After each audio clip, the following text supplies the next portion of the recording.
sometimes I feel so insecure. I'm so distant, obscure. Remains the cure. These words are horrible. Here we go. Bring it home, Bo. Bring it home. All by myself. Don't wanna be all by myself anymore.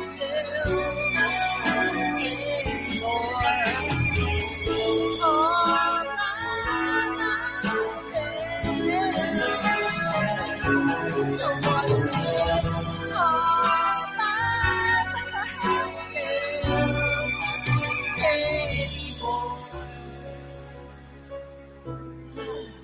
All by myself.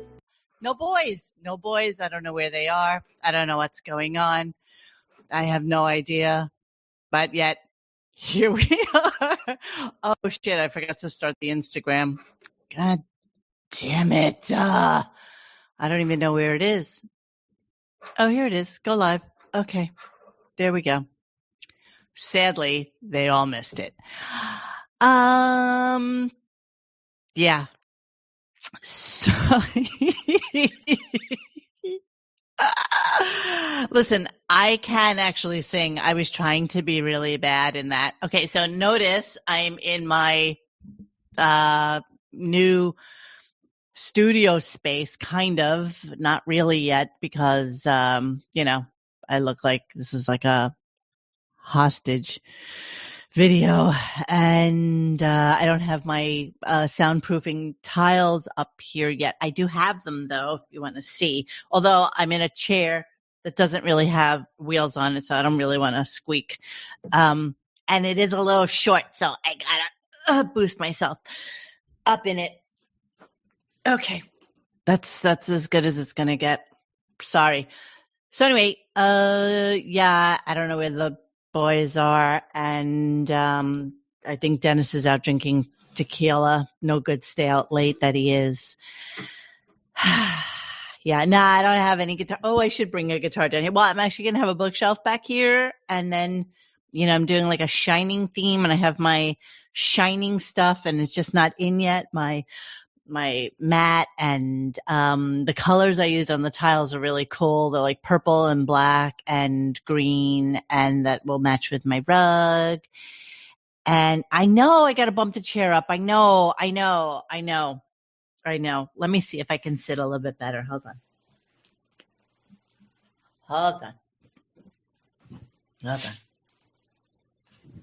I fluff my pillows up.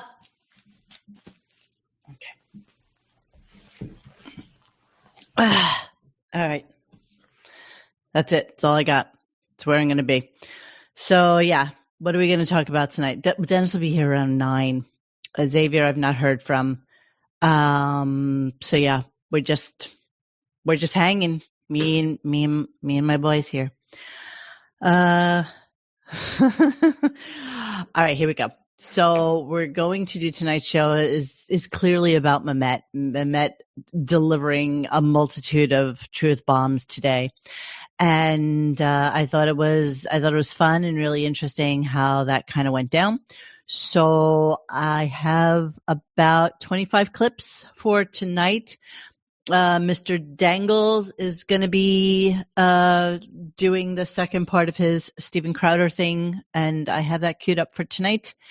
So Miss Beaverhausen did mention that, Emily Stern has a new video out, and it's quite delicious. And I'm looking forward to us talking about that as well. It's going to be really hard for me to do everything and read and look at all the comments and all that stuff all at the same time. So just kind of bear with me, and and we'll get through it. And I even forgot water. I don't have anything with me here. I kind of stink.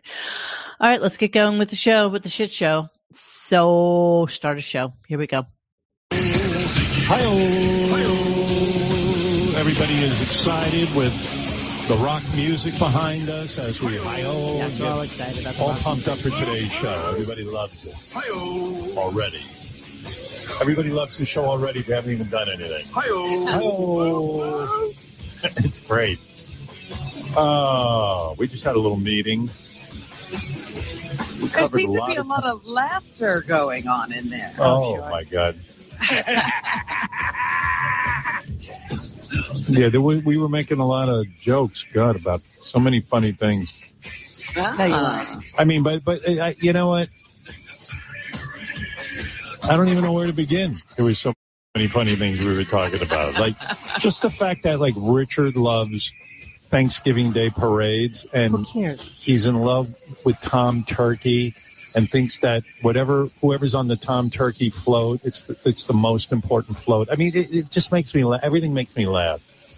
So, yeah, of course, then he goes on to say that he used to bring, like, little Ashley, when she was 6 years old, to the Thanksgiving Day parade, because, of course, it was right outside of his house on the Central Park West Side. And where they would do all the staging for the Thanksgiving Day parade. And, you know, I don't know what everybody out there's feelings are about the Thanksgiving Day parade, but I know that in New York it was a pretty big friggin' deal. You know, that's what we did. So you either went to the parade if your parents really wanted to bundle you up because invariably it was freezing that day, or you watched it on TV, and then it was followed by March of the Wooden Soldiers. I mean, who didn't do that? Like on Channel 11, that's what we did. You watched the parade, and then you watched March of the Wooden Soldiers. So that was the thing. It's literally ingrained in you in the tri-state area to watch the Macy's Thanksgiving Day parade. It just is. And I don't know why. I don't know where it came from. It was started before I was obviously even born. And yeah, that's exactly what we did. Yes, on WPIX. That's exactly right. So yeah, we all did that. We all did it. There would be a multitude of Toys R Us commercials, you know, gearing you up for all the shit that you were going to get for Christmas. And then when Santa came by on his sleigh in front of Macy's, and you knew the parade was basically over. Sometimes we got to go see the parade. And when I started working, and, you know, I worked in the children's district, which was basically on 33rd Street and 34th Street.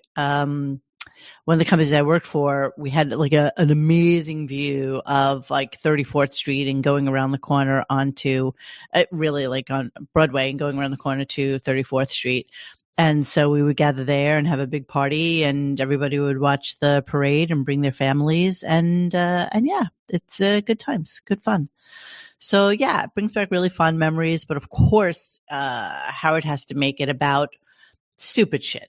The friggin' turkeys, I mean, just everything. It was just kind of shitty here. I'll play it for you because you'll get what I mean when I play this. That thing was called Tom Turkey. And what a bizarre I'm getting a whole education here today. I was a child. I used to that parade. People turn it on like it's like they're summoned by an alien, and they have to look at it. Oh, because that's so jealous, so stupid. Sorry that you didn't have a good family life, you asshole. household has the TV on. Yeah. But what a weird holiday! Like the highlight of the parade. Listen to this. Is a float of this cute bird that you're going to kill and eat. Yeah. You know what I mean? It's like if the Nazis had a parade and had like Jews, oh, sure. you know, in a cage. That's a great analogy. A big Jew walking down the street with people hanging on them.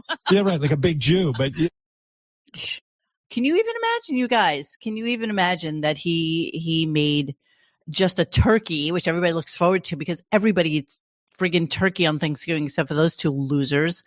And he compares it to Nazis parading Jews. I mean, it's just, I just don't get it.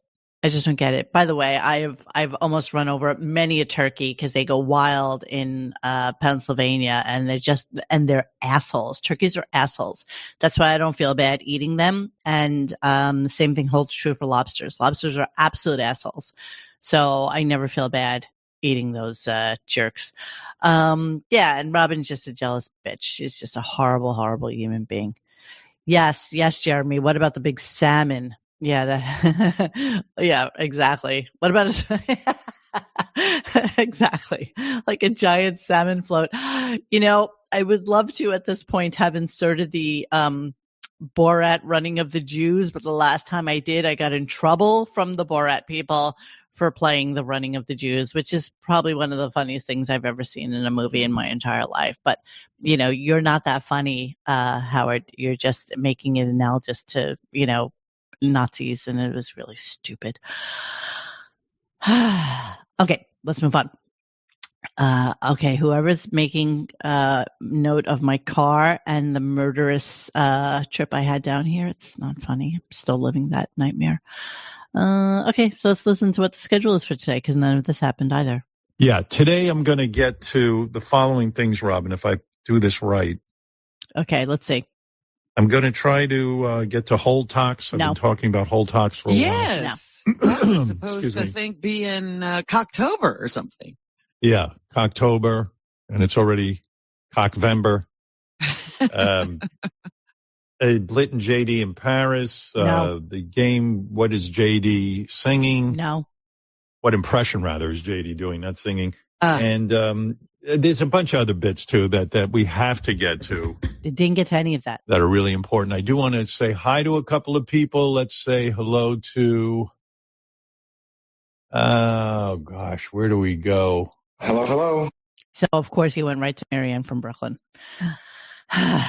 That must be the first call of the day, is Marianne from Brooklyn. Whatever. I skipped a lot of stuff for today because the Memet stuff was so delicious.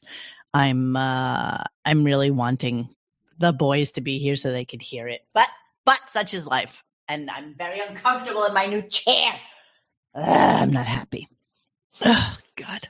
I'm such a fidgety sitter that it's going to be an issue. Alrighty.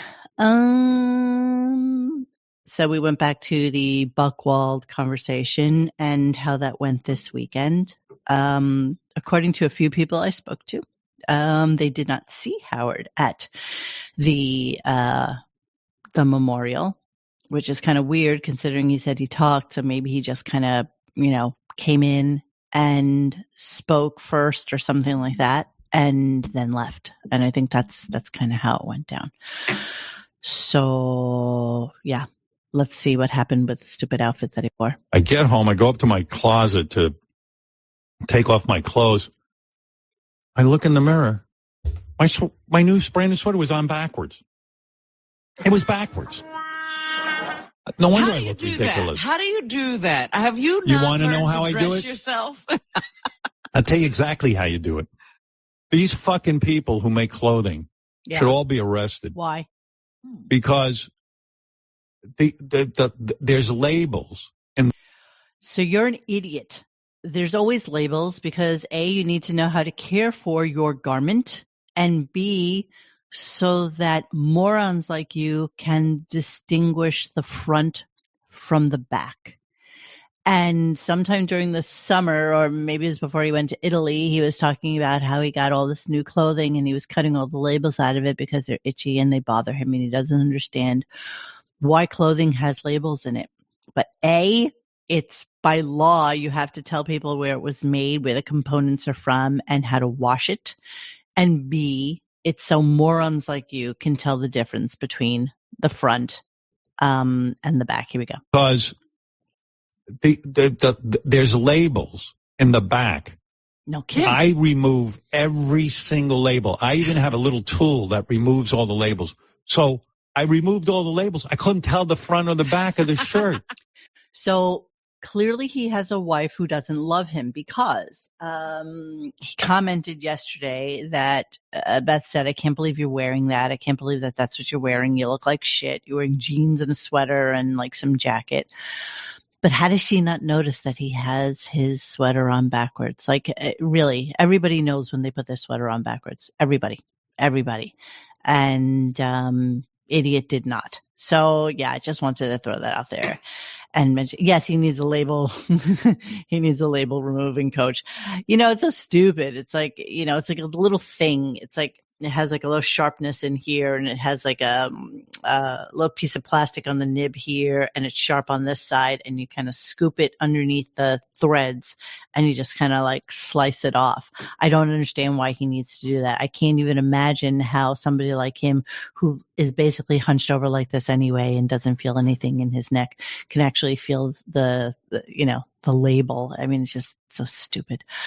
So a guy calls in and wants to talk to him about his art, and and he's like, of course I had a teacher, of course. And then he goes into like, how difficult it is for people to do art. And the reason he stopped doing photography is because everybody is a photographer, and he wanted to do something different. So here we go.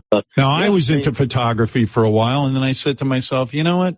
Every shithead now has a camera, and everyone's taking pictures. I want to be able to paint. That's what I was. I said, I want to do something people can't do. Right. Because everyone walking around is now a photographer. It's killed the entire photography industry. Everybody's a photographer. Absolutely. It's just like radio. Right. Radio's dead. I mean, everyone's got a microphone in their house, and they're interviewing everybody, and they're talking. Yeah, that's you. That's you, stupid. Everybody. I mean. That's you, stupid. That's you. That's you. That's you in your basement with a mic talking to everybody. Yeah, I have nothing to say. And you know what? You have to excuse the fact that since Dennis isn't here giving us a recap on the, minute by minute minutia that was the show today, I'm just going big picture, and I'm just giving you my clips and telling you what's going on with them, okay? Okay, so art is a joke now to Howard. And, we all talk about how he basically like photoshops and does all this bullshit, but he gets into that a little bit. Here we go. Mm-hmm. So let's say I make a 36 by 36 inch paper, painting. You see it on Instagram, and it's a little tiny square. So all art has been reduced to look like it's been painted by a computer. There's no such thing as looking at a piece of art in person and appreciating the artistry and the talent that goes into creating, whether it's a landscape or a portrait. It's a joke now because. Yeah, it's a joke. So that's why he's not doing it anymore, because he feels like so much art looks like it's computer generated. And because of AI, he thinks that more people are going to get into doing his type of artwork. So allegedly that he does, completely by hand, which I still don't believe. I mean, if you look at Howard Stern art, yeah, I mean, this is where we were at. Look, Howard Stern, gifted painter. That's pretty funny. I don't really have the drawing of Beth, which always kills me. It's here somewhere, but who really gives a shit? Yeah, this is like his latest painting, which was, well, it's not his latest one, but this is what he does. So this is basically what Howard does. And you know what? It's not that great. It's not that great. All right, let's move on. Here we go. Because I remember when I was studying photography, I started to learn how to manipulate Photoshop. And in order to even just like remove something from the picture, that was a whole art in itself. You really had to know a lot of moves in Photoshop. It was not easy. Yeah, it is. It is easy, actually. I mean, those of us who use Photoshop, we understand it and we know how to use it, unlike yourself, who actually had the hubris to not only take photographs, but then to compose the photographs and start using Photoshop and do a calendar in Photoshop, which is actually, it's the biggest joke known to mankind that you actually did this. I mean, come on, let's look at it. Not only did he like blur out the background, he enhanced her teeth. He gave her like inappropriate shadowing. Then the dog basically has no paws, and he faded out the paws, and then just I don't even know what he was trying to do. We've done shows on this before, but he literally had the dog, have like no feet. And then he used his blur tool, and then he clone stamped the shit out of like the sand and everything. It was really, it's quite possibly the worst picture that anybody could do. And the fact that they indulged Howard to allow him to do photos like this. Like he shaded her underneath here. He cut her leg off over here. Look, he just, he created shadows underneath her leg and he just cut it off like, mid cankle. It was just, look at the elbow. Look at the elbow. It just kind of comes curving down like a witch's tit. I mean, it's just insane. It's just insane what he did with this photo. Look at how he used the blur tool and the dog, a piece of the dog is like attached to her arm over here. Not to be confused with the dog's 2 legs and tail that are down here. But he like sliced her. I don't know what he did here. I mean, it's just ridiculous. It's just ridiculous, everything that he did here. But sure, let's indulge the creative genius that he is. I never got a hold of this calendar too, and I would love to. I just love how deliciously horrible it is. It really, really is.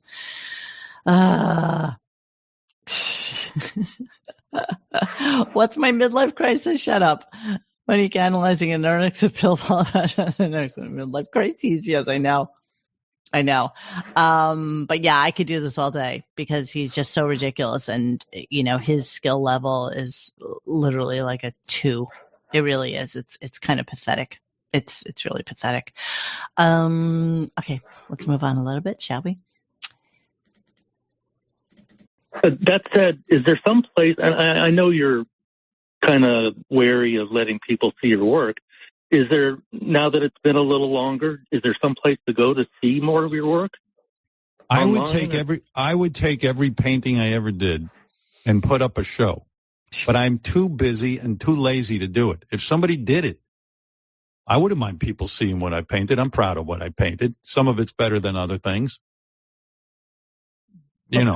Okay.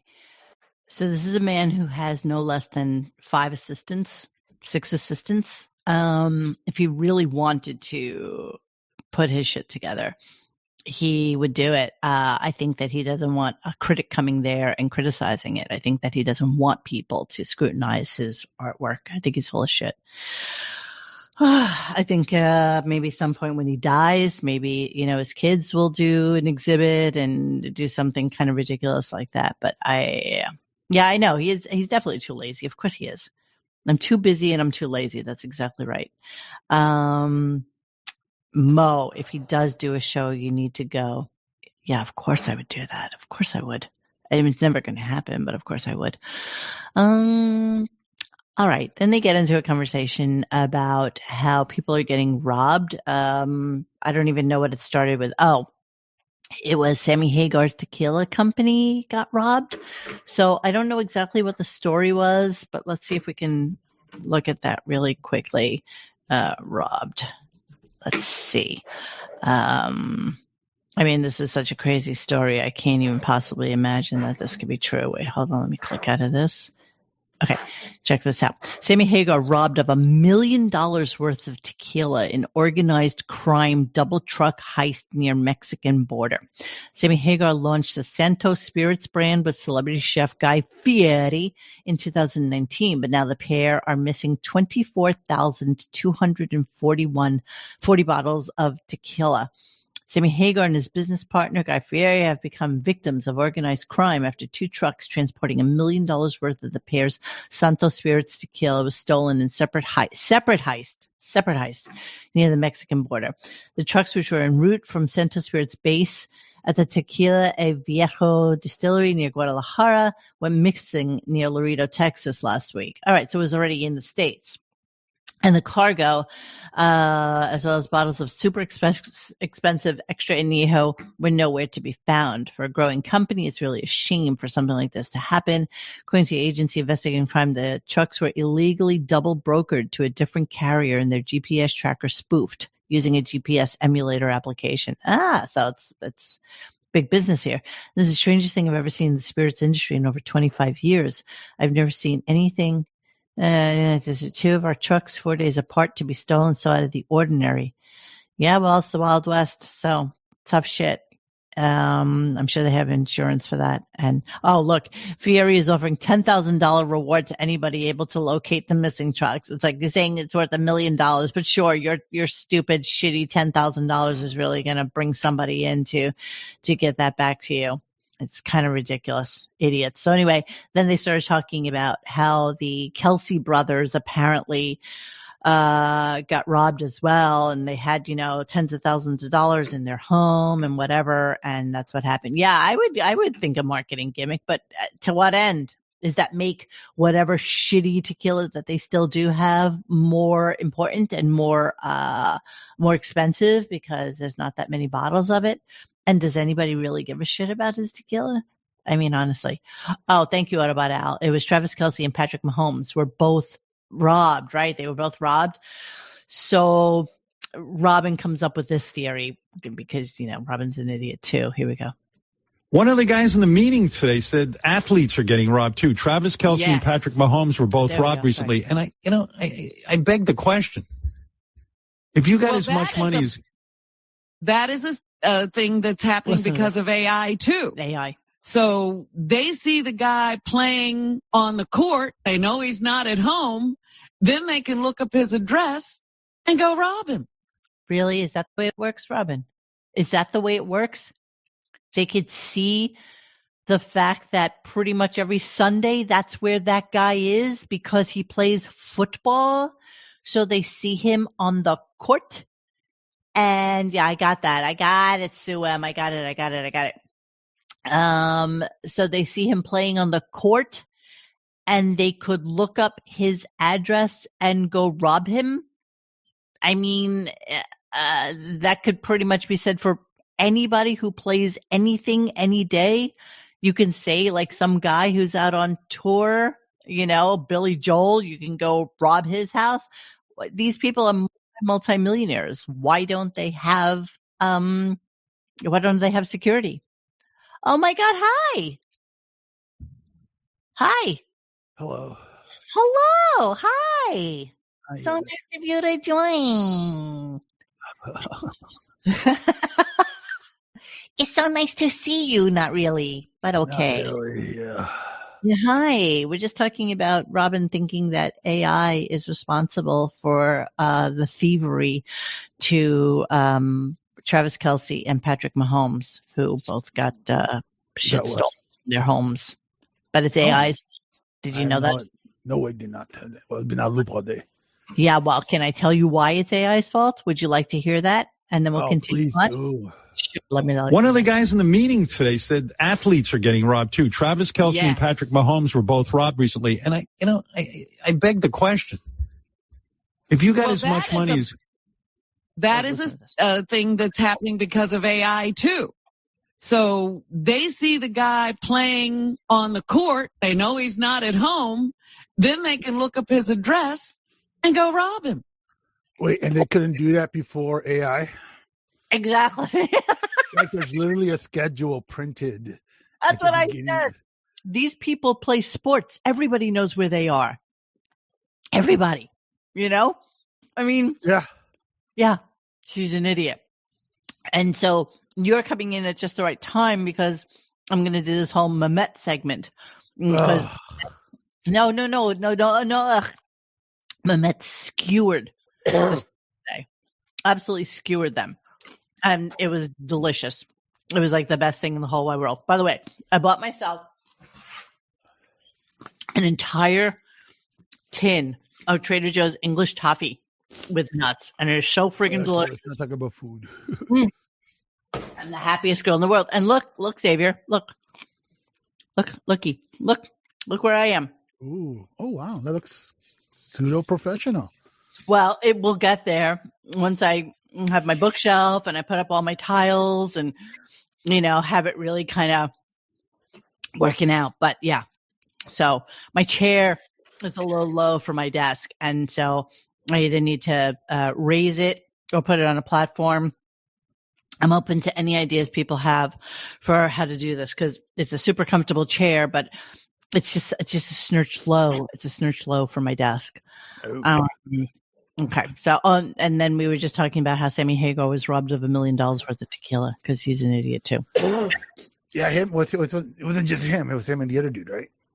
Guy Fieri. Yes, Guy Fieri. I apologize for my voice tonight, guys. That's okay. You're a little gravelly, but that's fine. Yeah.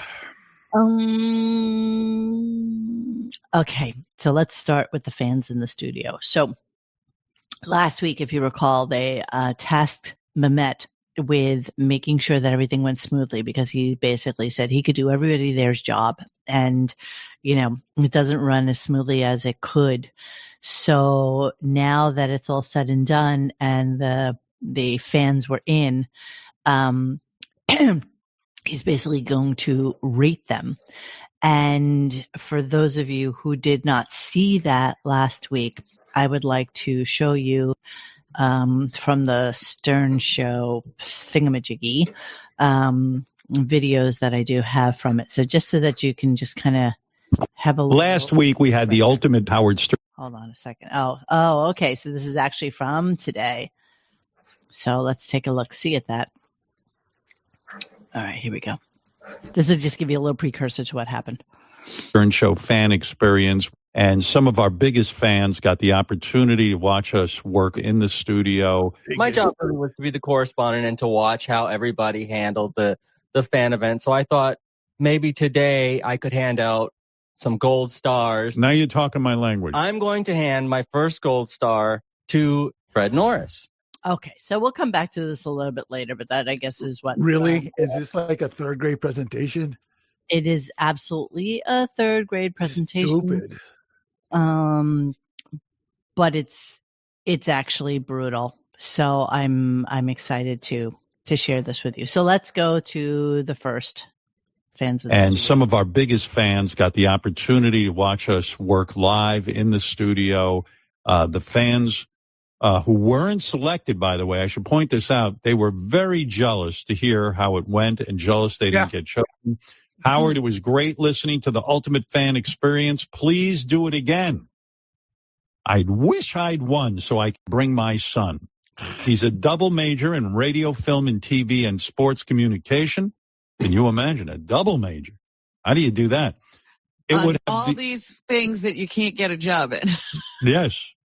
Nothing better than having a double major in something that's pretty much done. Pretty much you could do from your house with a microphone. Yeah, pretty much. It would have been the experience of a lifetime for my son. Maybe next time. Howard, I'm feeling like a whiny, envious Memet listening to the winners of the Ultimate Fan event, thinking of all the ways I'm a better fan and I should be there. Well, seriously, even try to make this realistic. Please do another event. Yeah, we heard from a lot of people who said those are the Ultimate fans. I am much more of an Ultimate fan. But you know what's curious? You remember when I filled out the paperwork for that? They basically it's like, it didn't say ultimate fan. Like it wasn't presented as an ultimate fan kind of thing. It was like a, what would you love to see and what would you love to see if you came to the, what's your favorite thing about the Stern Show or something like that. I mean, a couple of guys in the chat, I think you guys entered as well. I'm just trying to remember. It wasn't really ultimate fan. It wasn't presented. Well, there is no ultimate fan at this point. Come on. Yeah, but it wasn't presented that way anyway. So it was just kind of weird. I don't know. It's just kind of weird. All right. So essentially it's just people like us who are stuck in a rut. Kinda. All right. So check this out. I love how Memet started to pose this. All right. So I just found it. Here's the clip. Fans are from the fans coming in and how excited it was because, they're all so excited. The sicko fans. Excited about today's Ultimate Fan event. I'll introduce the people who are here. I mean, these are your biggest fans who could pass a criminal background check. One of them actually was in Italy, and when he found out he won, he dropped everything and flew to New York Yes, to be of here. course he I did. just want to do like greatest hits of some of the best drops. If Fred's willing to take some requests, that would be fantastic. All right, You'll want to. Fred, if you could do the I love his green screen. I just love it. vodka straight up thank you. That's a big fan favorite. Go ahead, Chris. Thank you. One of them's in love with JD, has been trying to DM with him. I just figured I'd shoot my shot. Do you play Madden at all? Do you enjoy Madden? So she, even though her friend has a child who has cancer, and she brought her friend, they're from Long Island, and she actually lives on the Upper East Side in Manhattan. And I think everybody that they chose lived within 20 square miles of the show. Of course. Yeah, and apparently people are complaining that nobody from outside of the tri-state area won. And and that it was kind of bullshit, which of course we knew that. And let's be honest, nobody complained. No, nobody complained. I mean, we would complain because, I really wanted to be there so that we could be like assholes, but such is life. So here's Memet starting his shit. Here we go. I think there's kind of a feet kicked up mentality that has permeated some of the back office a little bit. And I think I'm uniquely qualified to light a fire in people's asses. So That's what I'm trying to do with this performance review. You're the let's get to Elon Musk of this organization. Administration. That's Yeah, a way that's to right. look at it. So he thinks everybody in the back is lazy. And, He's right. Well, justifiably so, because wait until you hear how these people were like. So his first person that he talks about is John Hein. And John Hein was the person who everybody first met up with to just be introduced to the crew and to kind of talk about what to expect for the day. And here's how that went down. I think there's kind of sorry. This is next clip. Sorry. Hello. Nice to meet everybody. Welcome to the Ultimate Fan Experience. You are the Ultimate Fans and Ultimate Fans Plus Ones, who are all fans anyway. We're thrilled to have you here. I just want to go over a few things before we go upstairs and let the magic happen. Magic. This is a true peek behind the curtain, like the Wizard of Oz, when you come up to the door and you get to see how all the magic happens. Can you even imagine? I mean, this is so corny. That's what they are. They're the not corniest show in the world. Corny, but if this was maybe 20 years ago, I could see. But it isn't even close. Really wanting this as a thing, right? I mean, but now it's like, okay, yeah, totally gay. It is totally gay. So wait, here's the way that went down with John Hein. The criticism of you is, John, the criticism of you is that you get more excited ordering McDonald's than you do with the fans. Is that right, Memet? Sure. But I will say the other thing I want to really compliment John Hein on is that he absolutely dressed to the nines. I mean, he was like the guy who, was our mascot, the first person to greet them. And he came out in an untucked, wrinkled collared shirt, mom jeans and sneakers, and just completely wowed everybody with his appearance. So you feel John could have been a little more high energy and John could have dressed better for the fan event? I was curious if John put any sort of thought into what he was going to wear, knowing that this was a huge day for fans and our show in particular. Yes, I put a lot of thought into what I wear at Memet, which I had. I did have a button-down shirt, which might have been wrinkled because I was working on both the live Stern show and coming down to meet the fans. Yes, and by the way, can you even imagine? I was working on the live Stern show. And I had to go downstairs and meet the fans. Now let's think about this for a second, because the fans came in around 8:30. So for a whole hour and a half, he was working on the live show and then had to go downstairs and meet the fans.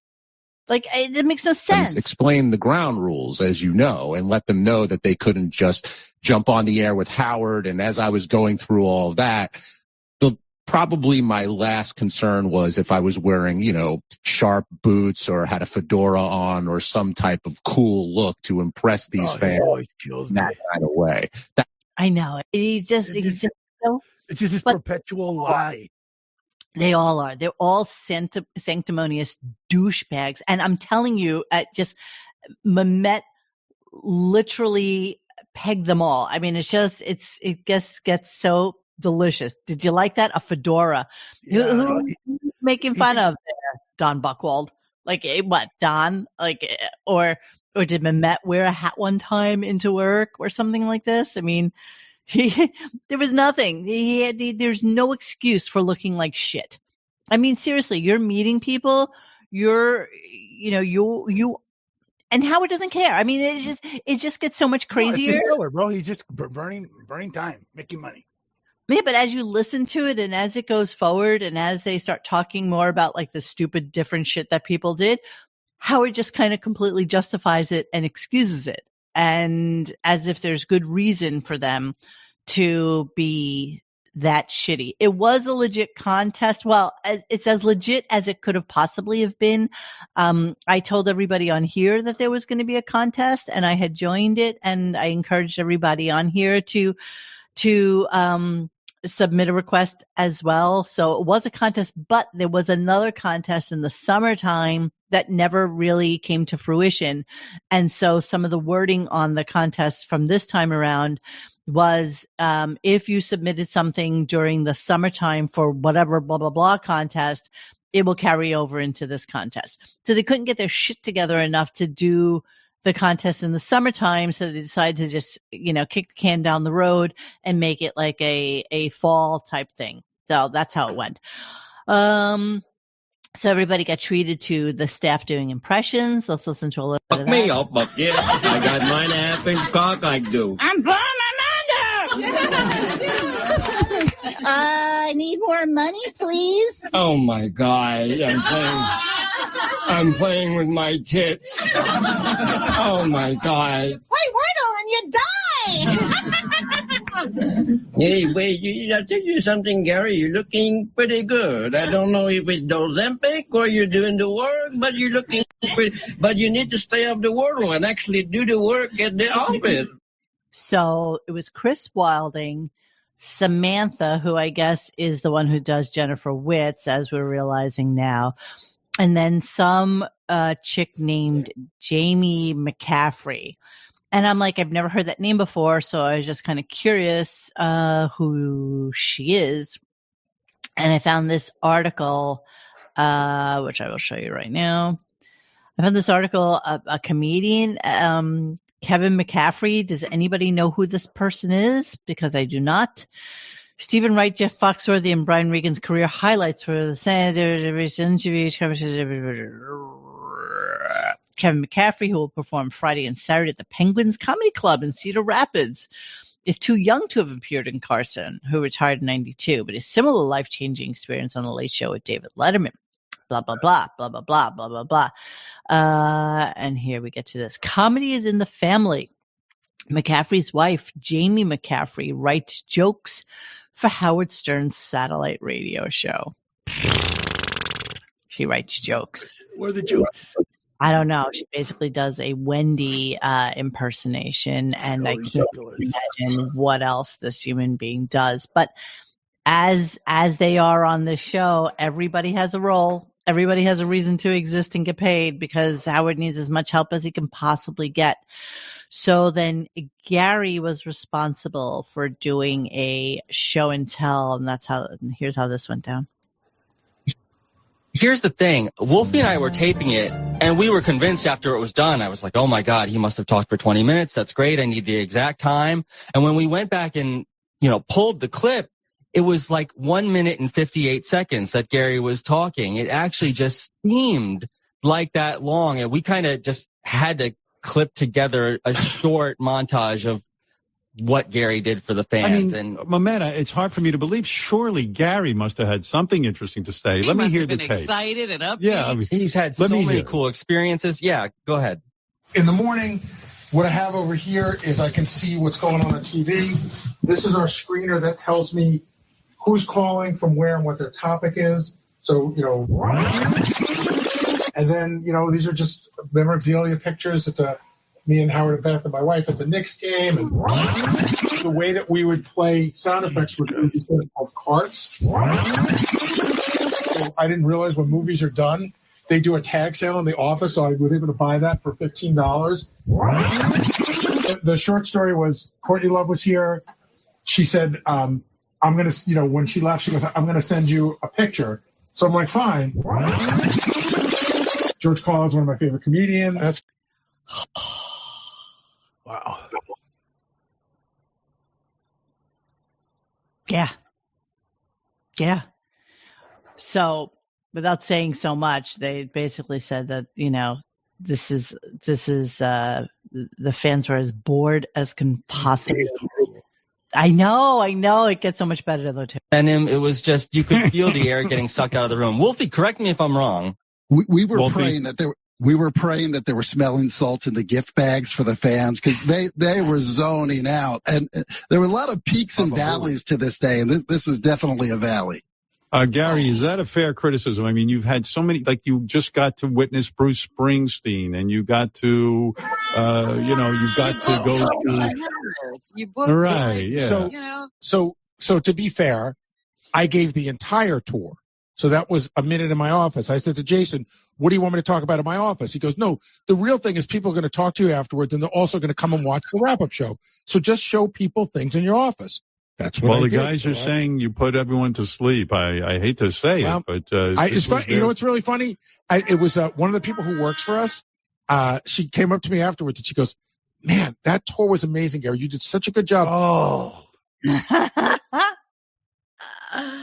How crazy is this whole thing? I mean, it's just insanity to me. It's so bad.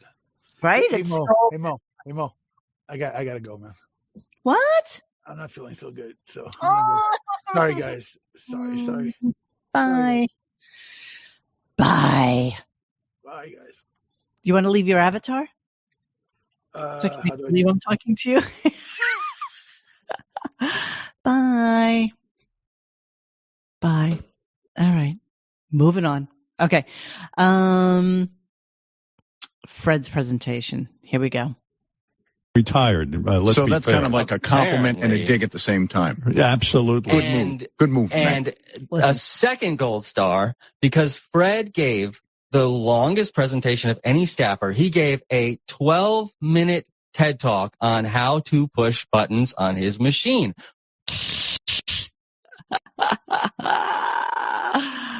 Oh my God. They all ripped into him after that. Like, oh my God, how dare you? But that's exactly what he does. He pushes buttons on his machine. That's pretty much all he does. And here goes my favorite one, which I love. And I wish there was like a tape of this because I would love to play it for you in real time so that we can all do it at the same time. Yeah, it was a total backhanded compliment. Not even. And this is what Memet does. It's quite delicious. But listen to JD's presentation and let's all listen to what JD's job is. And I could promise you that any intern could do JD's job. Even an intern at a company that makes widgets or at the factory that plucks chickens, the intern there can do JD's job. So let's listen to JD's job and what he does. This is really exciting. Here we go. The call or anything. Some people wonder how I know when Howard is mentioned somewhere or how I know when to pull something. There is a service that we subscribe to. That's right. That I get alerted anytime Howard is mentioned. Let me just pull that up. This is so not exciting. And so as you can see, this video pops up and it has the Howard mentioned there. I'm sorry, the way my computer is wired, I can't play audio or it would mess everything up. And then if I need to edit it or whatever, I do it in there. Wow. So basically, he has a service, which you all knew, that, whenever Howard's mentioned, it pops up on his feed. And he has a service where he can click on the mention and it will bring him to where it was mentioned. And then he will download that information and edit it. That's his job. That's what he does. That's it. That's what you get. I'm floored by this, but here, this is the coup de grace of the entirety of this thing. The coup motherfucking de grace. Here we go. Thinking I'm going to go ahead and slide you into a demerit, JD, is because he gave the entire presentation, leaned back in his chair with his feet literally kicked up on the wall like he's at home watching TV or something. Too relaxed. Oh, zero professionalism. And, Gary's just sitting there. I don't know if he's asleep or what, but he's just looking at JD with his feet on the wall. And I'm like, how does this represent us that we just sit with our feet up? They think we play Wordle during the show. Someone needs to be smacking the back of heads, and it's just not happening. Well, I would like to see you try to smack you in the back of the head, first of all. I can't, first of all, I physically, whenever I was doing the demonstration of the audio and stuff. Stop. You're saying your feet physically need to be on the wall for you to do your job? No, up shut above up. Your head, you're so Will you relaxed? listen to me? Shut up. Go ahead. I didn't have my feet up the whole time because I had to sit up to do the movements on the computer and stuff. That was a moment during the meet and greet or whatever you want to call it. But no, it wasn't like that the whole time. Should JD have told? Yeah. Can you even imagine, you guys? Can you even imagine that, 15 people or 20 people, whatever it was, come into your office so that you can give them a demonstration on what your job is and what it is that you do? And you have your feet up on the glass wall, by the way, glass wall. He has his gross, stupid, sneakered feet up on the wall as he's giving this presentation. And Memet is 1000% correct. I remember when there were big people coming up to our office. Matter of fact, I remember one time a very big senator was coming up to our office, and he was like, the guy who kind of went around to all the big CEOs and stuff like that to ask for donations to the party, whatever. Secret Service came up, scoped around the office. We knew about it the day before, and we were specifically told to dress, as if you were on an interview at our company. Dress as if you're interviewing, and, everybody be busy. And if anybody comes over to you and asks you what it is that you do, give them a very thorough explanation of what your job is. It may or may not happen, but everybody be prepared. And we were like, 125 people. So everybody looked their best. Everybody looked professional. Everybody looked beautiful. And that's what you do. And you put your best foot forward for people who you want to think well of you. And the fact that this fucking retarded mongoloid puts his feet up to talk to people while leaning back in his chair is absolutely unforgivable. It really just is. Okay, so let's hear a little bit more about that. Okay. All right. So, he can say whatever he wants, but I'm just saying do it while you're sitting upright like a professional. And I was just thinking, like a cleaning lady walked by, and what do you think goes through her head when she sees these big, nasty feet up on glass walls, just smearing everything everywhere, and she has to take care of that? You can really tell when people here have never had to do real work, and they don't even think about things like that. And that's the kind of thing I would want to go around the office pointing out to people. All right, 100%. These people have never had another job in their lives. They don't understand what a work ethic is. They are all entitled. They all have such hubris, and they think that they are hot shit. Like, you need them more than they need you, but they are such fucking losers. They are losers. There is no way these human beings can get jobs anywhere else unless they're friends of the Stern Show, and they might be able to get something because of that.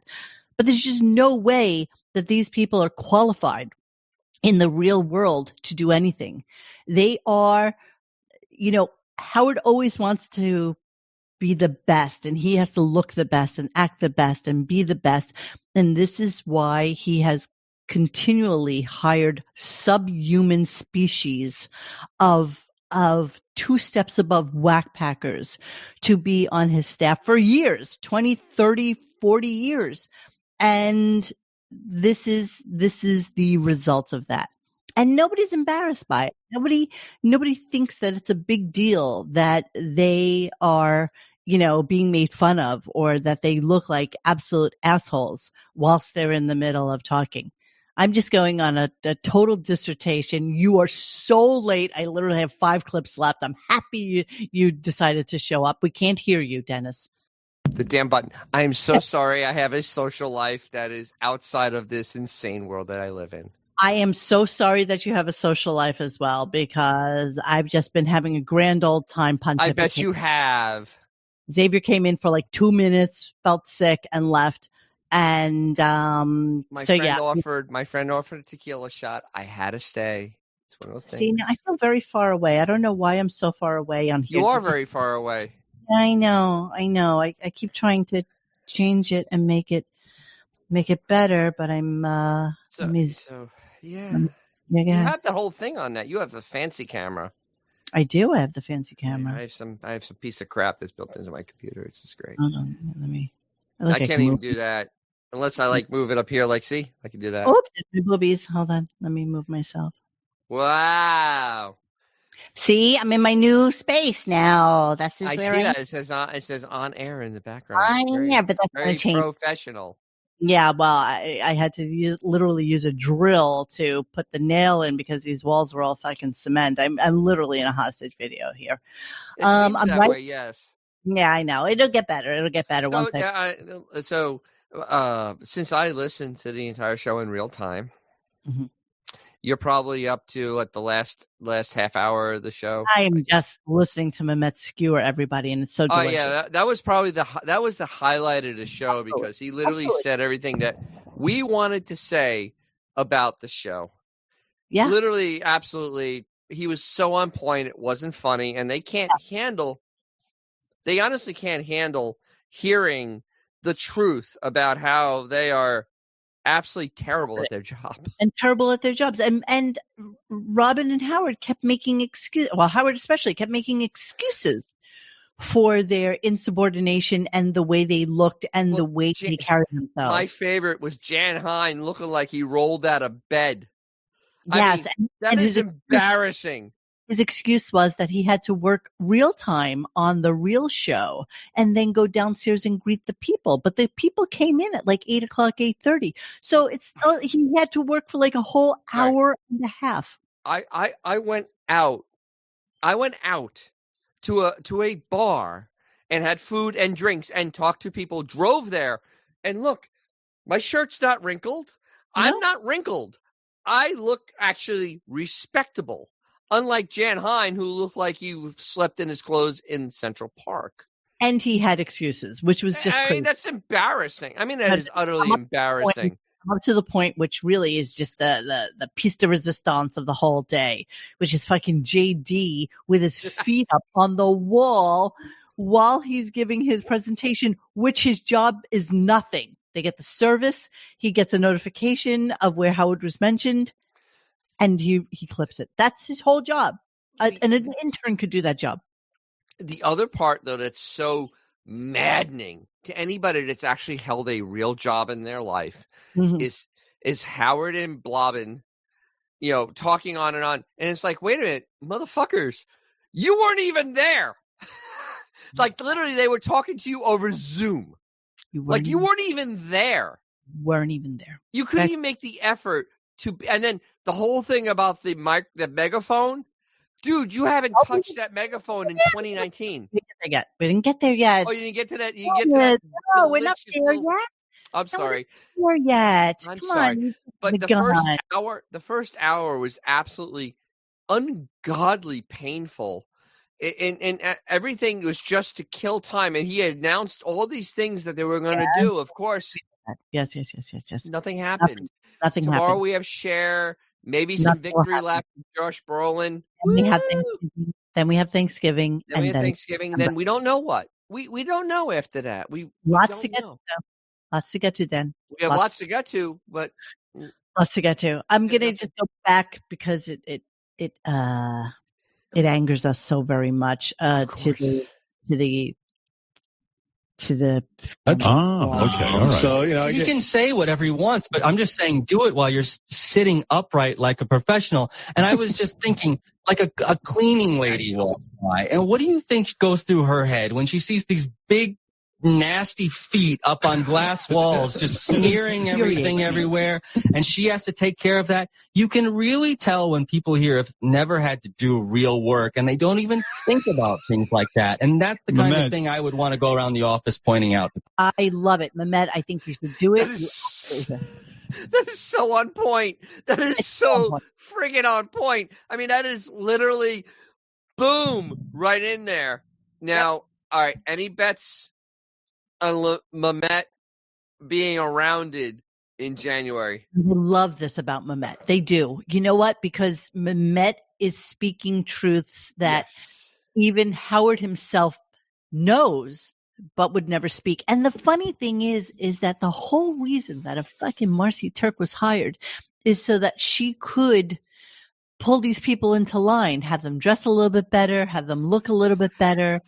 And but the problem is that she had sex with half the office, so that kind of ended that. And then got pregnant and got married, and then so there's that. She becomes employee number 64, who has benefits and everything, and will be there until she friggin' retires too. All right, let's move on. And I love this clip too. I was just out there with the truth bombs. It was so delicious. Irritated and big timing her from the very first question. Oh, right. So what's happening here is that JD sat down with that little Tanko-ish looking chick with dark hair and was having a conversation with her at lunch, and came off a little bit like an asshole, a creeper. A little bit low. So what do you do when you're not at things like this? And it's just stupid. He's so inarticulate. I can't even imagine that Tanko even was with him. She seemed like a smart girl, and I don't know. She Treat did. yourself. She did. She did a Treat little yourself. bit. Yeah. Stop. You're giving him a hard time. See, Howard, this is just it's a perfect Mr. Lothario bust everyone's way JD's ego and your low expectations that creates monsters in the back office. Yes, JD's ego and your low expectations he is exactly right. Let me go back a little bit. Sorry, guys. Irritated and Mr. Lothario bust everyone's way to JD's ego and your low expectations that creates monsters in the back office. My boy isn't, okay, he's not the greatest conversationalist, but he's out there trying. Come on, give him a break. Give him a break. He's a sad sack who's not going out in life because you don't hold him to any standard. Everything so true. Listen, my boy isn't, okay, he's not the greatest conversationalist, but he's out there trying. Come on, give him a break. Give him a break. See, this is why JD's a sad sack who's not going out in life, because you don't hold him to any standard. Everything you say is like, well, JD's doing his best. He needs to be kicked up. It's okay. You're being tough on my boy. If Gary and John Hein were giving a tour with their feet on the desk, they'd be fucking fired in 10 seconds. Am I wrong? There you go. I don't know. Why does JD get extra privilege? I would hold him to the same standard any normal human being. He wasn't there on a date. Imagine you were on a date and you had a microphone in your face. This is an office. We don't put our feet on the walls. That's all I'm saying. Jessica, really you're on the air in New Jersey. Wow. So, of course, then callers call in, and some are for Memet, most are against Memet. Of course they are. Imagine that. We're coming into, as fans, we want to see the show as the show is. And we want to see people. It's like looking at animals in their natural fucking habitat. It's literally like looking at zoo animals, because that's what these people are. They are less than human. They are subhuman zoo animals. But let's really put this in perspective. They actually had no work to do when these people came. Let's really be honest. This is literally the zoo animals sleeping when you go to the zoo and you're like, do something, anything, walk, move, just blink. That's literally what you have here. They're doing nothing. Yes, Michael. JD is what Howard would have been had lightning not struck. Yes. Correct. Absolutely. You are one, except Howard had more privilege because he had family that came from some privilege. I'm positive his father would have gotten him a job. You know it. Absolutely. Oh, absolutely.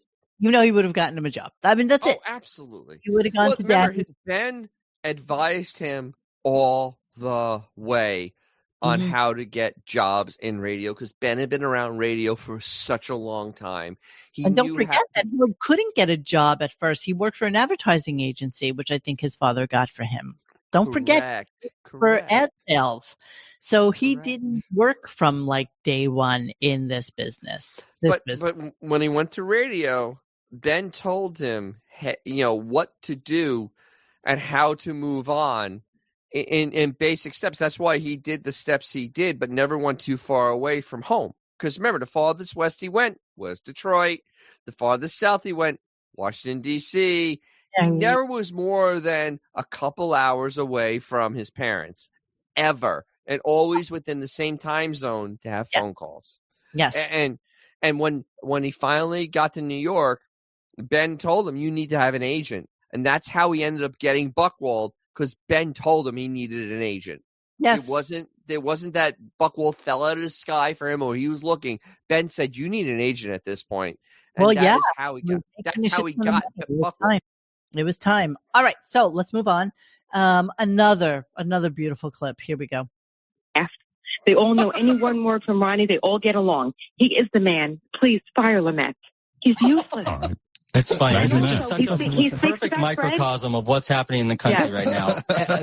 I look at these children, and like I said, we hold them to no account. We hold them to low standards, and then we're shocked when they're lazy and mouthy and they have attitudes and they don't want to work.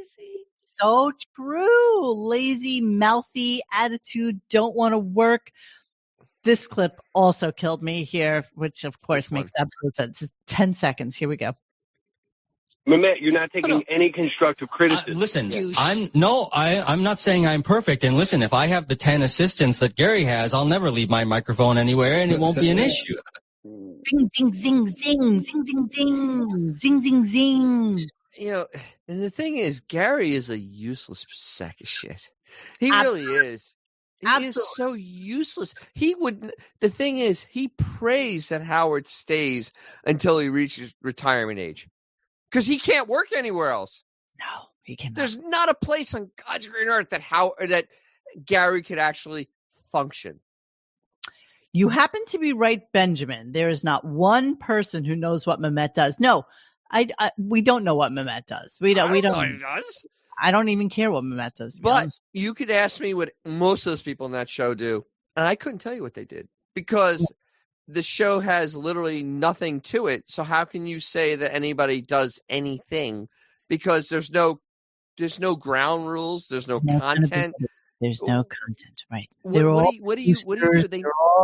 They all have titles. They all have and do what? I don't know. Jenny McCall, whatever her name was, got named earlier in the show when they were doing. Who the fuck is she? I've never heard of her before. I don't know who this person is. What does she do? I already deleted the clip. Her husband is a comedian, and I found a thing where it said that she writes comedy for the Stern Show. She writes comedy. You better change that, honey. It's not comedy. There's no comedy happening on the show. And you know what's so funny when they had Dice coming in? They can't even afford to pay Craig Gass anymore. That's not Craig Gass. No, it's not. Because Craig Gass is actually funny. This guy isn't funny. It's pretty bad, and he has nothing. He has no content. Yeah, I would kill for Memet to be on this show. I would kill for it because you know what? I'd love to be on. You would agree with us 1,000%. 1,000. The wig. Talk about the wig. Yeah, okay, Michael, this is the question that RadioGunk asks on a constant basis. What the hell do these people do? There are over 70 people on staff. They do 9 hours of live air per week. Howard usually sounds like he's reading from an outline and claims I have a lot to get to. Yes. This is why we do this show. We have no idea.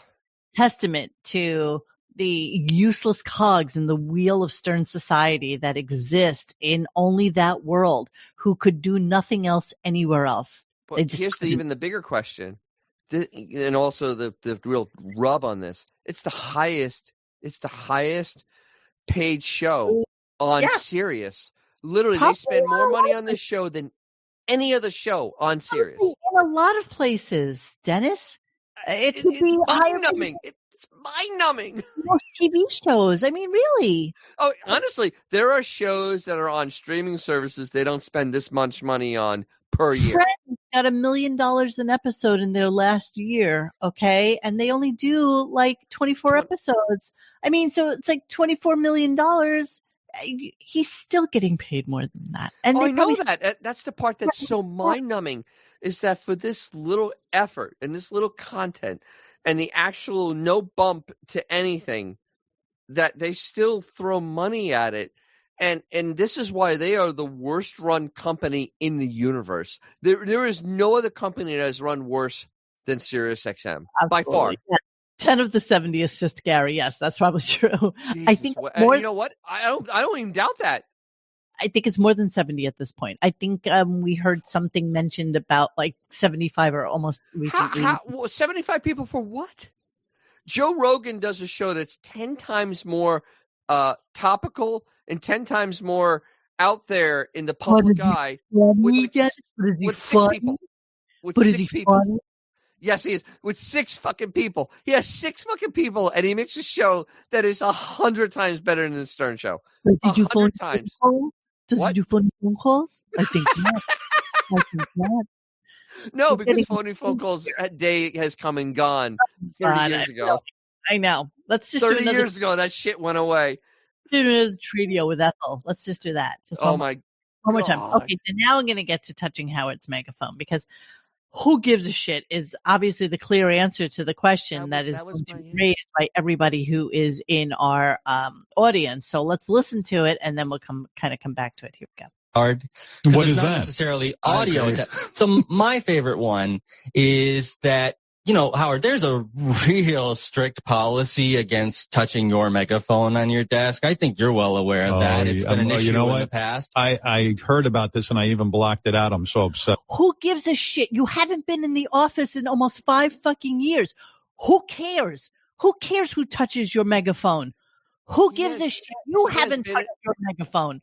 He hasn't been in that studio to do a regular show since 2019. Right, 2020, like March of 2020, 4.5 years. Every time he's come in, it has been just a special event, and he has never touched that megaphone. It literally is just sitting there doing nothing. He has his real megaphone is at his basement. He has one.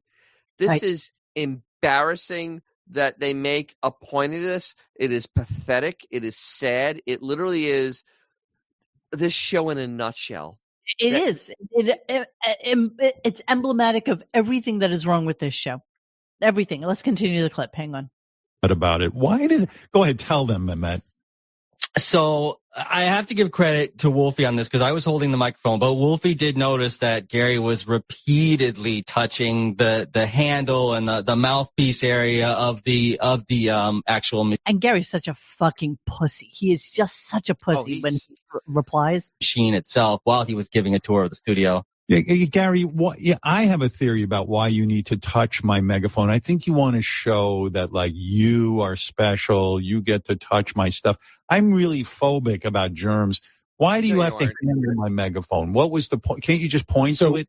So let's be real. Let's be very real. So it was, to me, it was, somebody asked, hey, is that Howard's megaphone? They were asking about it. It was, I wasn't thinking. I picked it up to show it, talk about how I wasn't thinking. I wasn't thinking. Listen, what a fucking pussy he is. It was a gut reaction. I touched the handle. Right? Yeah. I did not touch the mouthpiece. I know not to touch the mouthpiece. That's insane. I put it down. I went in yesterday and I wiped down the handle. Can you even imagine? What an absolute pussy.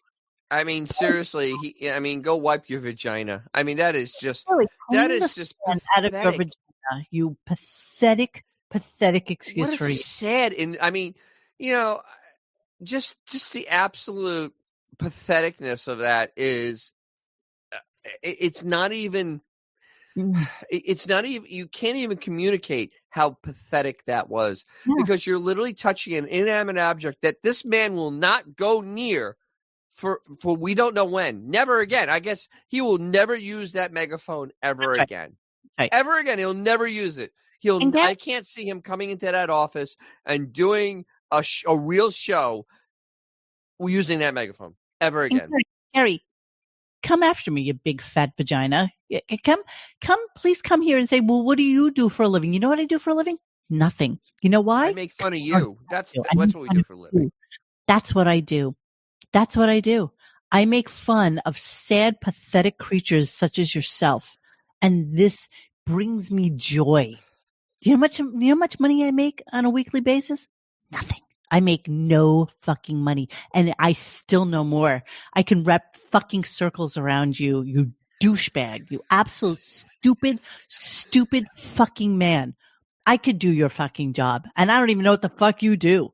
Other than go to the opening of a paper bag looking like shit in those same stupid fucking sneakers you've been wearing since 2012 and your fucking untucked shirt and a pair of fucking Levi's. It's pathetic. You're a fucking pathetic human being. What do you got there? We can get the cat to do his job and probably be just the same. Wouldn't notice any difference. Absolutely, Puzzle could do his job. Absolutely. The cat right there, Puzzle could do the job and probably do it in a much more efficient manner. I love shows like this. I fucking love shows like this. I love shining a big fucking spotlight on the absolute incompetence that is this show. It's really my favorite thing to talk about. And tomorrow we get to see the absolute worst of the show. Well, who cares? Who cares? 78-year-old fucking Cher, who's so full of herself. She wrote a memoir that only went up to 1980. Honey, honey, you should have just finished the fucking thing. No one gives a shit. Like the people that are going to be buying this book are they're kind of moving to hospice. You really need to hurry up and have the whole thing out. I mean, let's be honest. The James Brolin book is probably more interesting because he's had such a fucked up mother. Not even that. Who gives a shit? I mean, because everybody has to write about. Everybody is self-serving. Everybody needs everybody to know everything about them. Like anybody gives a shit. No Seriously. one cares. I mean, I honestly feel like I could have written a better book than even fucking Lisa G. You know what I mean? Like, I mean Miss Cookie Monster. For so long, she had nothing to say. She had the last book that he talked about on the show that I found interesting was Don Felder from the Eagles. Because Don Felder's an interesting guy because he taught Tom Petty guitar. And he lived in Gainesville, and he talked about how shitty it was to live in Gainesville and how much Tom Petty and him hated Gainesville and how tough it was to be in the Eagles because they're all fucking megalomaniacs and insane human beings. Yes. I mean, it was an interesting read because he's like, he didn't build himself up. He's like, yeah, I did this, but God, I wrote Hotel California and they screwed me out of singing the song. I wrote it. And it's like, damn. But that was like, but that was a book, like it was humility in that book. These books have no humility. They're basically letting the family trash out. And then, like Brolin's book, I mean, I'm sorry, dude. I'm sorry, but you know what? You really got to keep that shit in your family. You don't fucking start spreading it everywhere. That is wrong. But you know what? He sits down with an editor. And the conversation goes something like, what's your hook? What is it that we are telling people? I'm James Brolin's son.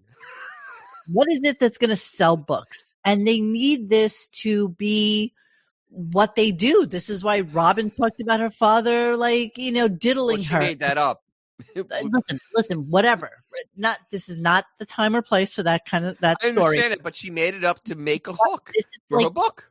Lena Dunham telling people that her sister used to diddle her when they were in their twin beds. This is like that fat ass telling people that, oh, everybody's so mean to me on the set. It's like, who fucking cares? Who really gives a shit? This is what they do to sell their books. Everything else in there is just pure fucking fluffery. Nobody cares. Nobody cares about your life. You self-indulged pricks. Nobody cares. So it'll be interesting to see when Cher comes in tomorrow. And you know what? It's going to be painful. I mean, honestly, with her voice effect is. Oh, I can't wait to hear her. You know, she's kind of old hard now. to listen to her. I haven't heard her in a long time, so I don't know what she's sounding like as an agent. She sounds like this because she can't move her goddamn mouth. Yeah, she's pulled. So I mean, I'm going to do a little Cher research tomorrow. I'd be interested in knowing what she has to say about Chaz and chastity and like all that stuff. So I am interested in hearing. The book only goes to 1980. They don't exist. Yeah, well, oh right. Oh, that's it's 1980. It's Sonny and all the other bullshit and Marlon Brando and she was divorced from Sonny. She was with Greg Allman, and then Sonny was married to Susie Cohilo. I don't know why I know that. She was really pretty, and then he slammed into a tree skiing. Right? I mean, that's how that went down. So yeah, whatever. She wasn't even married to Sonny anymore. I understand that, but that's her hook always. The Sonny thing. It's Sonny angle. You're so right, Michael. Lena Dunham has not been the same since her fake story about being raped by a campus conservative was exposed. What does she look like these days? Can we take a look at Lena? The same, probably disgusting. You know, and she wears that as a helmet. It's like, the thing is, what's wrong with you? You are such a perfect contestant for Ozempic. But the thing is, she is a one-trick pony, and the trick is done, and it's over, and we're tired of it. You know what I mean? That's kind of what it is. A lot of these people are just one-trick ponies, and she's a one-trick pony. Look at this. Seriously, look at. Please, I just ate. Oh, show it. Look at this. For fuck's sake. Oh, come on. Why? What? Is she pregnant? No, that's just Gunt. Some pictures of my. Hold on, I gotta move this over. I can't even read it. Some pictures of my recent insomnia purchase. If I can't enjoy true and restful sleep ever again, then I'm going to forget I purchased a weird vest for $16. Act shocked when it arrives. Take mirror selfies in which I'm too self-conscious to make any face but one that says, "Oh well," and then force my husband, God help him, to document my fashion misadventures like it's halcyon days of MySpace circa. He must have shit tattooed on the inside of his eyes. Oh, let's see what else is. Oh, Jesus Christ. Ah! Oh my God, it's a hobbit. Ah! All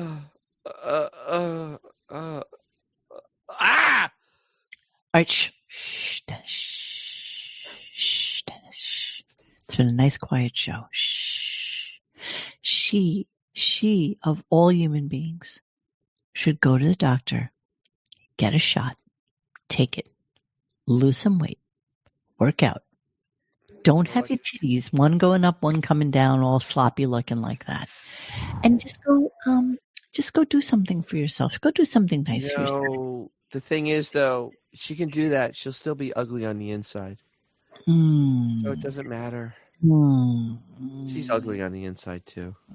She's not a nice person, and but I don't. There's nothing about her that interests me, even slightly, and she's almost shockingly horrible.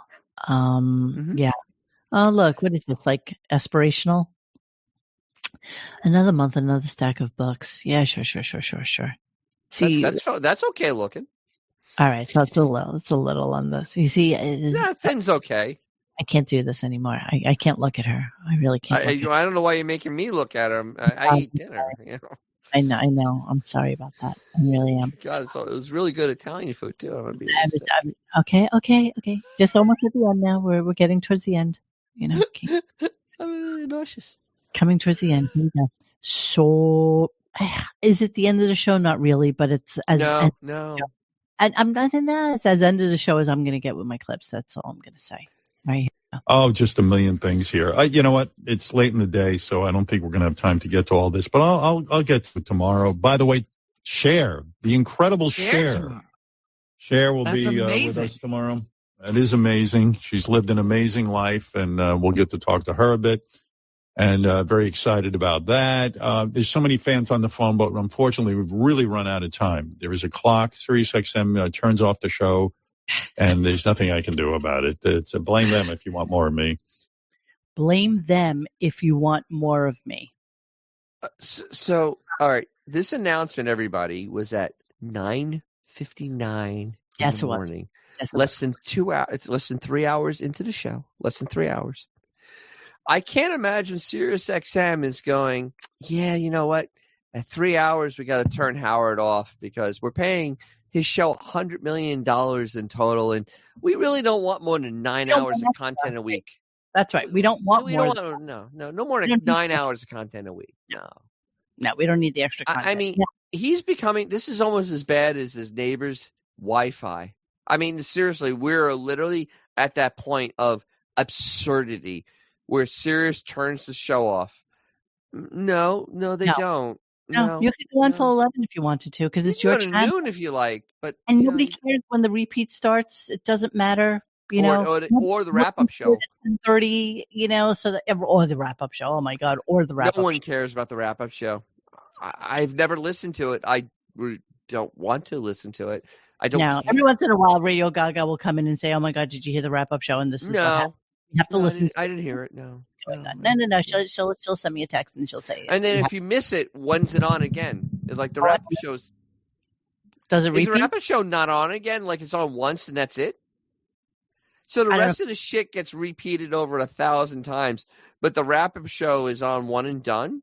I mean, there's nothing else on 101 except Rashawn picking clips that no one likes. That's so cutesy because we're the wrap-up show. So what you do on the wrap-up show is you have some usually weirdo inclusive comedian come on that nobody's ever heard of but loves the Stern Show so that they could talk about how much they love the Stern Show even though we don't care. That's what I get out of it. I don't know. So that was my last clip for tonight. I was going to play the JD sex memories, but I don't care. Oh, come on, play that. It is horrible. It'll literally turn off every woman out there for weeks.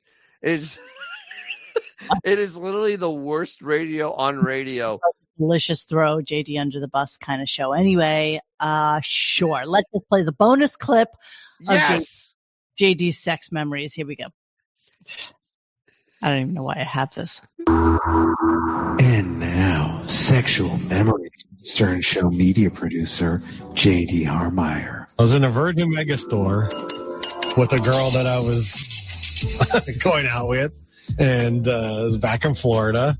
And okay, so let's preface this by saying that means that it was while he was like at Full Sail? Full Sail in Orlando. Maybe he was like 18. So this is 1920. Okay. Full Sail's a 2-year school. So let's, isn't it? Yeah, that's right. It is, isn't it? it? With his 19 or something. Let's assume that's his fond sexual memories. She had big boobs.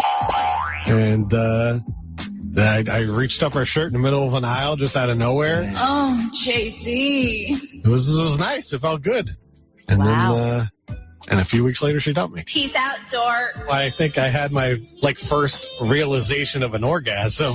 I had a friend that got some condoms and he gave me one. Oh yeah, he gave me 2. I can't remember. And I was like, well, just in case something happens. By the way, nothing ever happened. And so I got hard and I slid the condom on. And I was like, oh. And I came right in the condom. Ladies, he's available. Seriously, he is totally free. I'm deleting every motherfucking clip this moment. This is so funny to put this in context with the earlier in the show where Ronnie's talking about how JD has girls, on the regular. Sure. He believes that he has girls. He believes this. It's not that he knows. Yeah, I know. I know. Ronnie was he's pretty cocksure that JD has him on the regular because no way. Yeah, that sex monster JD because nothing of he's just ladies and he's still available. I still think I might want to slide into his DMs at some point. Slide into his DMs. Like the girl that was the fake fan that was there and allegedly DM'd him, and then he completely forgot everything that she DM'd, which was just absolutely delicious. That was just great. So your little bonus clips for today. Thank you, Miss Beaverhausen, for pointing this out earlier today, because nothing makes me happier than to play this for you. But you may or may not know this, but lovely Miss Emily Stern has come out with a new song. Everybody needs to hear it. And then we're going to end our show with Mr. Dangles Part 2. So let us go and see. And this is, I mean, you may be shocked by what she looks like these days, Dennis. I'm not sure when the last time you saw her was, but okay, here she is. She has to look like Howard. Here we go. Ready? I guess she decided a happy birthday song for everyone. Okay, it's for everyone. Just so you know. Here we go. By Rabbi Emily Stern. That's right. Don't you forget this. And as the world turns around and we grow, I think Why is it like a Japanese film? that on your birthday there's a special sense in the air. It's like a Japanese film. So I join with this world today as everything says happy birthday. That guitar playing. I join with the sky. I'm sorry, the lip being out of sync is killing me. On the ground, I join with the buttons on our coat. What are you talking about? She's totally doing this live. No. But her mouth, if you watch her mouth and the words, they're not the same. There's a delay. It's like watching friggin' a Godzilla movie. It's driving me crazy. Maybe on your side. It may be my internet, but it's okay, because it's been driving me absolutely crazy watching her not say the words out of her mouth. Ujira. I join with the ones who love you most. I join with the air and the rains. I join with the songs and the games. I join with the laughter as you joke and all the stories that you tell when they say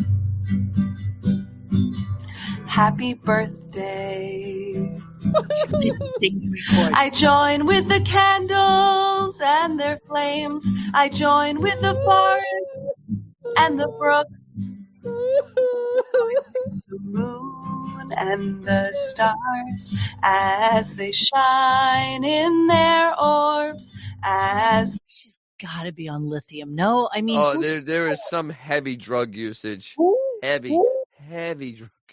The whole world. Look at her eyes. They're almost dead eyes. And thanks to the one who gave you a birthday on your birthday. For the ones who gave you a birthday it's on your birthday. These are deep lyrics. And the world turns she around and around and oh, absolutely. Joy, I make this sound because you were born. Happy birthday. Happy birthday. What? Happy birthday. Happy birthday. I'm going to make sure I send that to you on your birthday. I will hurt you. What the hell is she wearing on her head? What is that? A whole bodysuit. She's wearing a whole. What is that? She's wearing a pajama onesie of some sort with ears and some sort of something. I mean, this is disturbing. How old is she? I don't know. She's 41 now. I don't know. I think she's like 41. Maybe I'll just make a note to buy myself one so that I can wear one. You want a onesie just like that? Onesie with ears. So it's a snuggie, as Autobot Al says. It's a snuggie. I like a snuggie, yes. But the thing is, Miss Two Chord Stern here. Strummy Stern. Jesus Christ. Strummy Stern there.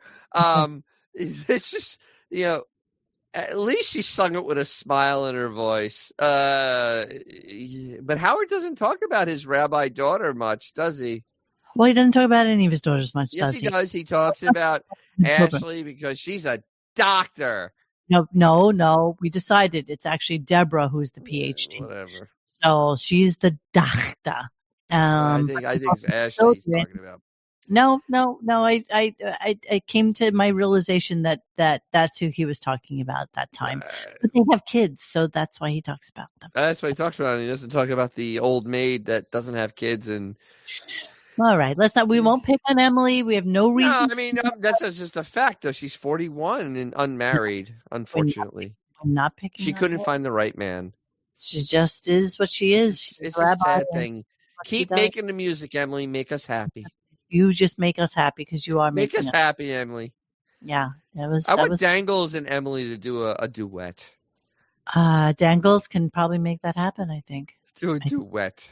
All right, so without further ado, we shall do part 2 of Mr. Dangles. He realized from his last time, because he sent me a text as Dangles, he realized that last time he broke it up into too many parts, and it doesn't need to be broken up in too many parts. So therefore, therefore we just have one part of Dangles for now, and you've all asked for it. And stop with the zuzazooing. And let's give you some Dangles. Hello, we are back again with the Mr. Dangles News voted most trusted news source, my Miss Beamerhauser. Up again. Oh, there we go. Take that in. If you remember last week, we're going to continue watching the Steven Crowder segment, What a Piece of Shit, starring Howard Stern. And the first clip I have for you, Howard stayed home for 2 years, afraid of COVID. Let's get the clip going. I love this. We can continue with this then, with the flip and the flop.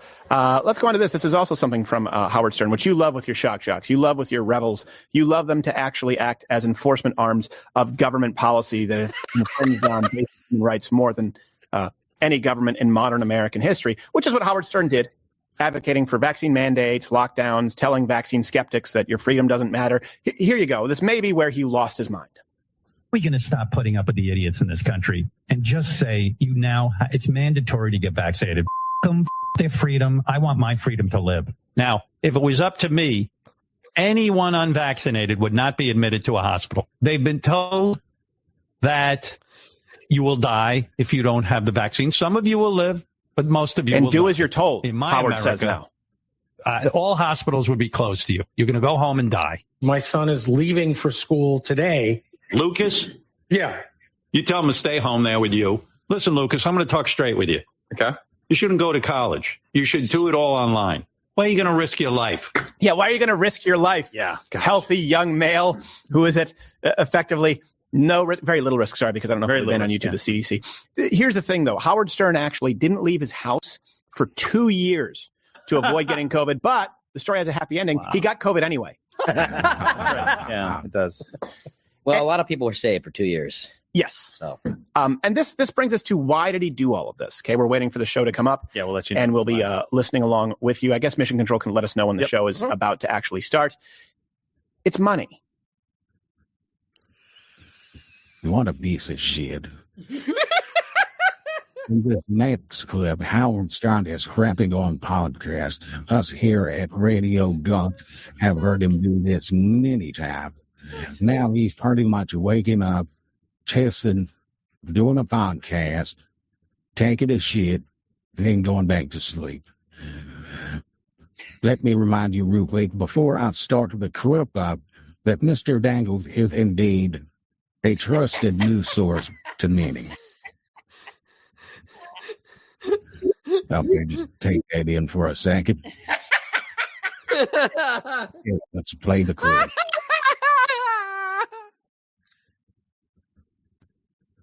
It's money. So Howard Stern spent a long time, actually. Let's run this first, the clip podcasters. Crapping on podcasts. And some people think sour grapes because he basically bet on the wrong horse and he's stuck on satellite radio. Now, it's a perfect example of selling out because he could reach more people and he could speak completely freely, far more freely online if he, for example, had taken the route of Joe Rogan or this program. Instead, he went with satellite radio in the 21st century. And so he spent a lot of time crapping on podcasters. Podcasts are fine. You want to make a podcast, sit in your room and make a podcast. You want to make money and become a broadcaster and actually get a following. You've got to put yourself to the test.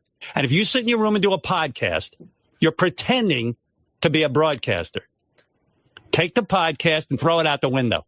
Could you get more elitist? Look, when the government tells you, he's enforcing the government policy, saying do as you are told by the government. And if they don't force you, I'm going to tell you that the government should lock you out of the hospital and lock you in prison. I don't know if you remember this, Howard, but the FCC wanted to shut you down. You thought it was a violation of your rights to not be paid on radio. And it wasn't even internet where you can speak freely. You're supposed to. There was the FCC for a reason. So he's saying podcasters, it's crap. If they're not doing radio like I'm doing radio, then it doesn't matter. Again, he hates the voter. He really does think that you, the average American citizen, you are a rube. He is an elitist. What a piece of shit. Okay, the next clip, Stephen Crowder talks some more about how Howard is a piece of shit to probably everyone that he knows, especially Donald Trump.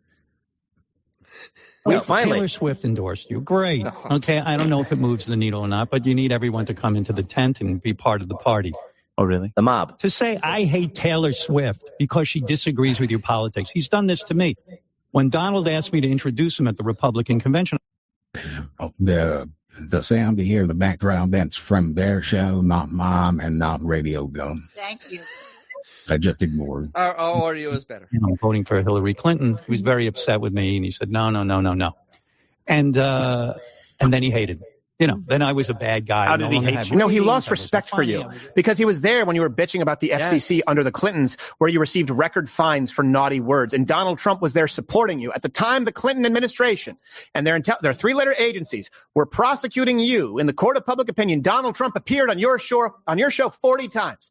And then because your career was largely over and you wanted to be a part of the elite, you decided that you had to get in line and endorse and support Hillary Clinton. This idea, people are like, Donald Trump expects a complete undying loyalty and sycophants. No, I think a guy who actually helped your ratings more than 40 times, who stood in the pocket for you when you were being taken off the air. People were trying to take you off the air, and he stood by you as a friend. I don't think that it's wrong for him to feel betrayed when you endorse his political opposition from whom he was defending you. What a piece of shit. Okay, the next clip, Crowder makes fun of the Deuce Chill seminar that we have all seen 100 times. Oh. And I'll just go ahead and play the clip. Our seminar. And here's the thing. He changed his broadcasting style in the mid-2000 teens. And that was when there was the emergence of podcasting. Then you saw, the kind of woke mob sort of rise up. I think he was afraid of what he had done in the past. And his show wasn't doing as well because his shock jock stuff wasn't as shocking anymore. There was a leaked company-wide seminar in the 2000 teens showing Stern freaking out over the future of the show and wanting to change everything. Why? So they could make more money. Some people around here look like zombies from Walking Dead. Oh, my God. My favorite clip. Radio station. We look like we have homeless people working here. And I got to tell you something, it's off-putting and scary. We got to work on our appearance. Sirius has treated us in a very... Does it not amaze you that even today we're playing clips about what slobs they are and how they put their feet up on the glass tables? And nothing has changed. Nothing has changed. I mean, the summit did nothing because this organization... Maybe 10 minutes, it changed. Yeah, remember Jason started blazer and looking like shit. They all started looking like shit. The organization, any organization, is only as good as the person at top. Yes, of course. And look what's at top of this organization. There you go. Gravedigger. We're gonna fix that. Gravedigger. I've heard Scott Greenstein say, he looks like the body that's robbed from the grave. Show? Like we're the enemy. Right, Gary? There was some comment made. I forget who the artist was. Why would we put them on your show? Well, what are you, high? You put them on our show because we're the only channel anyone's listening to. You're the only channel, but you're not the only show. See, he didn't understand the way media is consumed. For the king of all media, who was leaving out a big chunk. What was it? Oh, yeah. The internet. Kind of. facing cable and terrestrial radio and satellite radio. And that is when we see the shift in his style, where he made up with Ellen DeGeneres. He made up with Kathy Lee Gifford. All of a sudden, he's praising Rosie O'Donnell. All of a sudden, he doesn't like Donald Trump. It's really hard to know what is genuine with someone like that. And I don't want to be in the business of questioning motive, but we have no reason to believe it stems from anything other than self-preservation. And we certainly can see that he reviles you, the average American citizen, which makes sense that he went from having Trump on nonstop to then Hillary Clinton, Biden, and now Harris. So in other words, when Howard Stern was the people's choice back in the day, Donald Trump was there and the people liked him. When Howard Stern has told the people that he doesn't want you listening to him anymore, now you have the elites on his show. Hillary Clinton, Biden, Kamala Harris. And can we just honestly acknowledge something here really quickly? Biden, Clinton, Harris, okay, versus Donald Trump. Who's more cool? Think about it. Yeah. Who's more likely to do well on that show? Exactly. Like, do you think people really want to tune in and hear Hillary Clinton? By the way, her interview was at the end of 2019. You had all of 17, all of 18, and all of 19 of Donald Trump's record of massive economic growth, doing a wonderful job. This is pre-COVID. And you're going to bring Hillary Clinton on to complain about losing the last election one more time? All right. There's one last clip. I should have put it in last week. It's the one thing Howard Stern has not flip-flopped on. I was going to say, unfortunately, the only thing that Stern has never flip-flopped on is that haircut from the 80s. Yes, I know. Yeah. He's one guy looking like more alcoholic Slash. Oh, he looks like poison. He looks like poison. And thank you, everybody, once again. Oh, you're so I just like that, Mr. Trusted news sources in America. Thank you. Thank you. Thank you, Dangles. Thank you. It's nice to see Howard getting noticed by other people and just getting his asshole fucking reamed, because he deserves every last ounce of it. He really does. You know, the thing they missed is that he is doing it. Dangles, thank you so much. That is just wonderfully put together. But it's just, you know, the best part they didn't pull up on is that he's doing a podcast in his basement. Is he the only one that doesn't get the irony of him bitching about other people's shows? I mean, it's just, it's delicious. It's delicious that people realize this. Nothing warms the cockles of my heart, though, more than people referencing back to the summit. I mean, it's just, Pelican Brief is just, it's a gift that keeps giving. It really is. That thing never goes away. It is literally never-ending entertainment, never-ending. It's evergreen. It is truly evergreen. Because the show literally has not moved an inch with Mr. Podcast. Nothing has changed. The show has not become better. They have no A-list guest. They have no B-list guest. They literally have nothing coming on at all anymore. And it's completely self-indulgent. It's nothing. Yes. It has nothing to do with anything other than what he wants. And you know what? Listen, you've been in radio a bazillion years. If that's what you fucking, if you want share, go sure. He went out of radio 20 years ago. He's been doing a podcast since then. And now he's really doing a podcast for the last 4 years. So we can't really say he's on radio anymore. He's on a podcast. He's the world's worst podcaster who's self-indulging himself with people that no one wants to hear about. Yeah. No one. Podcast TikToker. And that's pretty much who he is. And so, yeah. So okay, so that's that. So then tomorrow we have Cher. Who the hell knows what else will go on? Maybe they'll give us some whole talks before Cher comes in. No. But the odds are no. It will be Josh Brolin victory lap. Of course, we'll have a victory lap. Sure. But that will be 30 minutes of the morning. And we might get maybe something short. I don't know if whole talks will be short enough. I don't know when Cher is coming in. I don't even care. She'll come in at 8. It's not even worth pontificating about. But yeah, 8 seems to be the key time now. He'll be out by 10. It'll be good 2 hours, and then that'll be the end of the show. And that'll be his Friday, and that's that. Mm-hmm. All right, so that's it. That's all we got for tonight. It is time to bid you adieu. I rambled seriously for an hour and a half straight by myself. So, and it was you know, 45 minutes. I was only 45 minutes late. Not an hour. no, and a half. sweetheart, no. It was a little after 9. You started at 8:15. A little after 9. 50. All right, 50 minutes. It was 9:10 when I called. No, because you missed out on Xavier, who came in before you. So, and he came in about 45 minutes later. You're all no way he came in 45 minutes later. I literally got home at 9:05, got all ready, came in here, and it was like 9:10. What balloon knot? What would you like me to wear tomorrow night? You tell me. Balloon knot. You tell me what color. I can't guarantee you an outfit, but you tell me what color you want me to wear tomorrow night, and I will wear it. Okay, if I have it in my power by which to wear. No one's asking me what I want to wear. Yeah, because you know what? Because really, Dennis. Because really, you always teasing. I'm utterly teasing. You always look cute.